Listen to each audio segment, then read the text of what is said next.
आफादनि बानजायनायाव जिथि बैसागु रंजालि बैसागु बेखौ फालिनाय हाबाफारिया गुबुन बोसोरनि बायदि देग्लाय दिनैनि बे गोथार सानाव बे गोथार हाबाफारिखौ लादों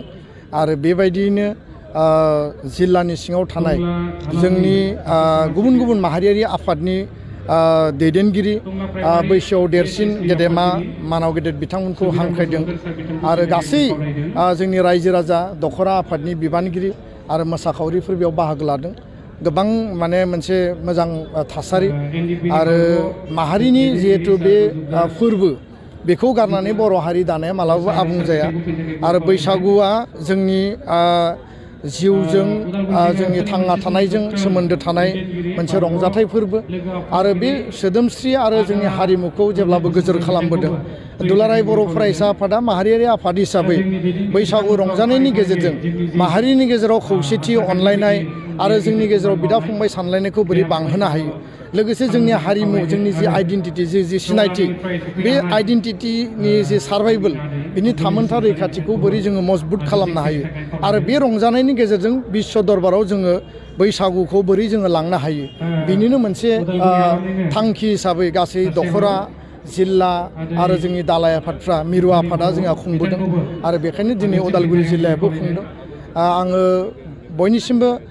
हामलायनाय बावदों खुलुमनाय आं जासिदों बे बैसागु बोथोरनि आरो बयनिबो जिउआव जाहाथे गोजोन खौसेथि अनलायनाया जेब्लाबो थायो आरो आनान गसाया जोंनि जिउ खुंनायाव जाहाथे जेब्लाबो जोंखौ बोर हरो आं बेखौनो मिजिंथिबाय। दुलाराय बर' फरायसा आफादनि बे इनिसियेटिभनि गेजेरजों फैबाय थानाय समाव आरोबाव जों साबसिन हामसिन जोंनि बे रंजाथाइ फोरबोखौ मोजाङै खुंफुंनो थाखाय जों इयुननि समाव नाजागोन। गोजोन्थों। गिनिस बुकआव रेकर्ड खालामनायनि थाखाय गोबां माने बुंसोलायदों दा बर' हारिनि मेधामजिबि माखासे बे समावहाय बैसागो मोसानायखौ गिनिस बुकआव बा बागुरुम्बा मोसानायखौ गिनिस बुकआव रेकर्ड खालामनो थाखाय एबसुनिफ्राय मा बेबस्था लानायनि दा दुलाराय बर' फरायसा आफादनि बानजायनायाव जोंनि थांखि बायदियै बैसागुनि वार्कशप जोङो गासै आसाम नाङै जिल्ला दखरा आरो इउनिट कमिटियाव खालामो आरो बे जिल्ला दखरा इउनिट लेभेलाव जिखिनि वार्कशप खालामनाय जायो खाम जथा सिफुं सेरजा दामनायनि मोसानायनि बैसागु मोसानाय आरो बायदिसिना मोसानाय दा बेखौ हिसाब खालायोबा जोंनि माने वार्कशपआव बाहागो लागिरिफोरनि अनजिमाया खमैबो 10,000सो जाहैगोन आरो बेखिनिखौ लानानैबो जोङो बेबायदि मोनसे हाबाफारि जों लानो हायो नाथाय दुलाराय बर' फरायसा आफादा जों अफिसियेलि जोंनि डेलिगेटआव बा केबिनेटआव बा एक्जिकिउटिभआव बेबायदि दाबो जोङो रिजलिउसन लायाखै। रायजो राजाफोरनिफ्राय मोनसे आपिल मोनसे खावलायनाय फैदों जे आसाम सरकारा 100 कौटि खरसा खालामनानै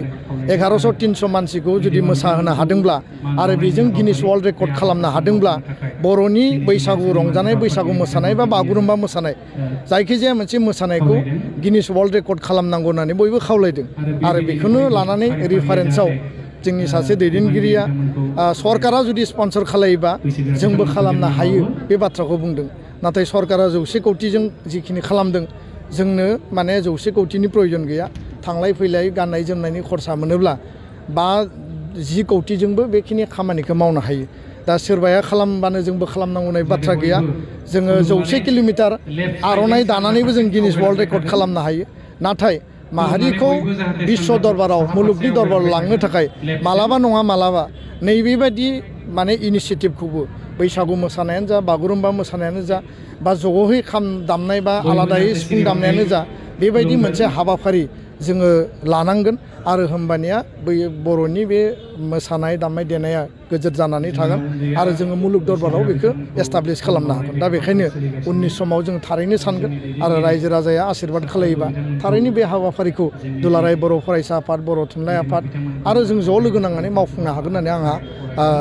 माने आसा आंहा माने फोथायनाय दङ। गोजोन्थों।